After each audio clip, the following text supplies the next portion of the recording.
you see, there's a lot more to parking than just the $500 a year, but of the cheapest rate.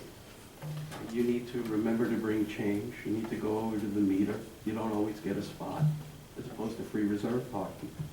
You got to come back. You get tickets. You got to go to court if you disagree. You get increasing fines. There's a lot of ways. Each of these is a small insult to freedom. So many people put up with it, but it shouldn't be that city employees are exempt of not only the money, but these type of behaviors. Because what happens is you don't even see what other people are putting up with. Right? You don't feel their pain. So it's a bad policy for government to exempt itself from the ordinances that they put on other people. The third problem is that our mission is to create spaces for the businesses. That's the mission of the parking district. When you give out free reserved parking, you reduce the spaces available to the business customers in two ways. Free means, it's like, you have to go to the meter, it's not free. If you make it free for the city employees, it means that more of them are going to use it.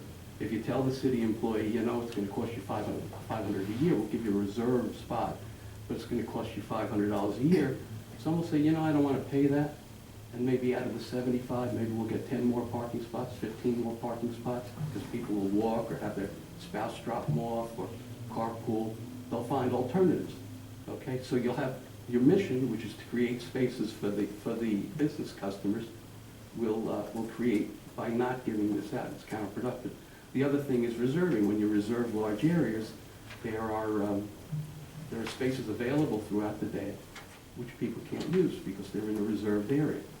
So when you give free reserved parking to city employees, there's a problem with both the free of it and the reserved of it, because both of those things means probably, my guess would be it'd be about 20, 25 spots would become available were did city employees have to pay for what the taxpayer currently pays for.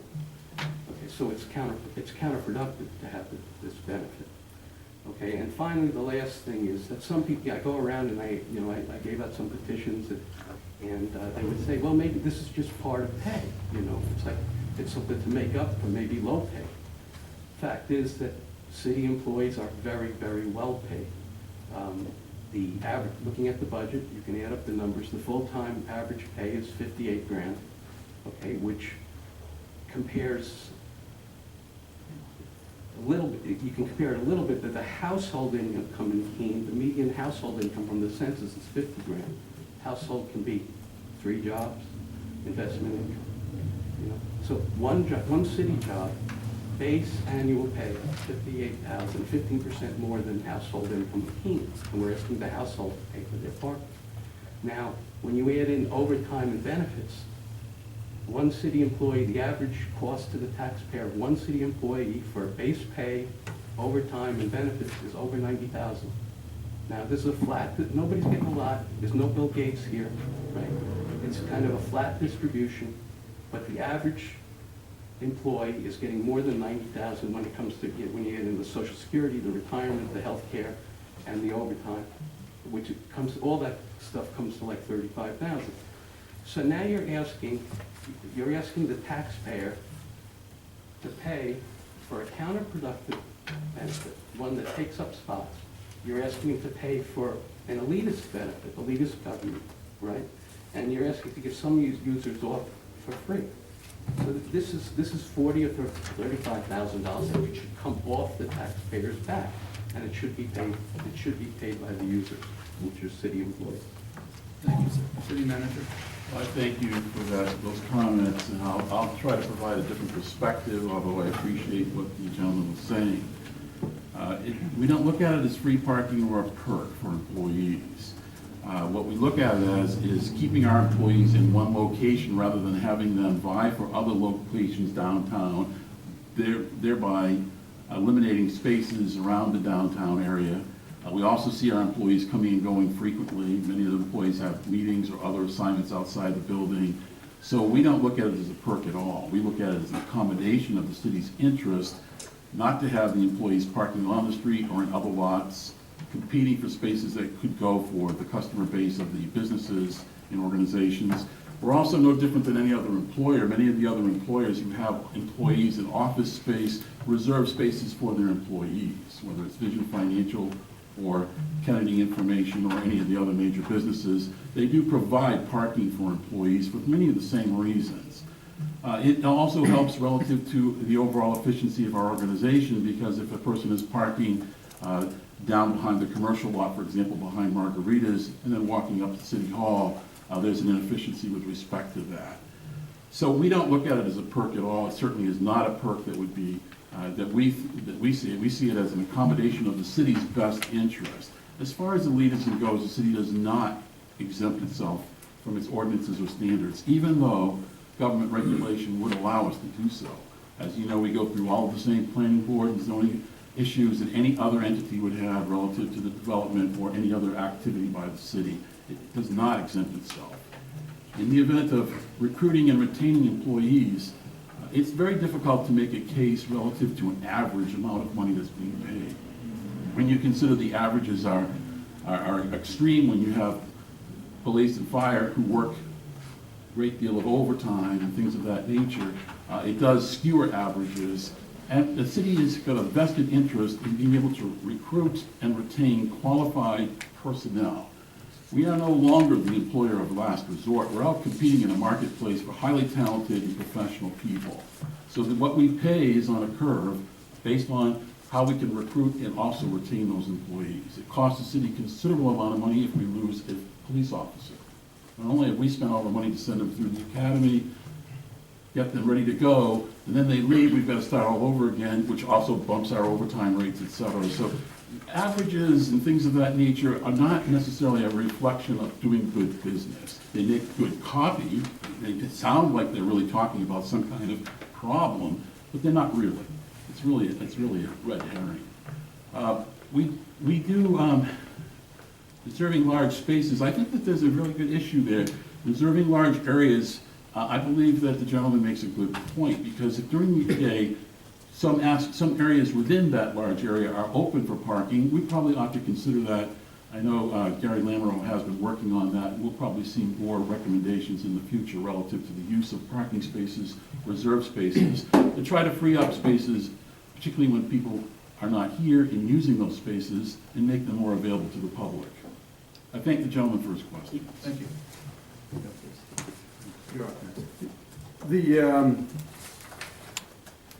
The correspondence that we were provided in, either for the city manager or the finance director, when we go and we look at it and we see that the firemen are $119,000 and the police are $105,000,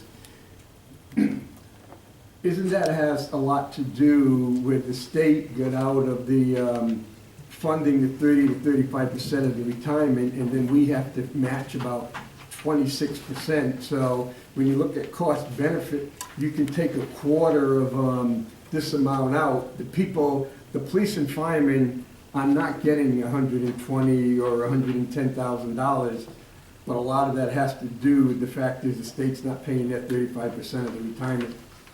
Being that this has nothing to do with parking expenses, let's hold it for the budget, please. Parking expenditures. In order to, I'm sorry, I'm Ian Freeman. There are a few people that don't know you. Yeah.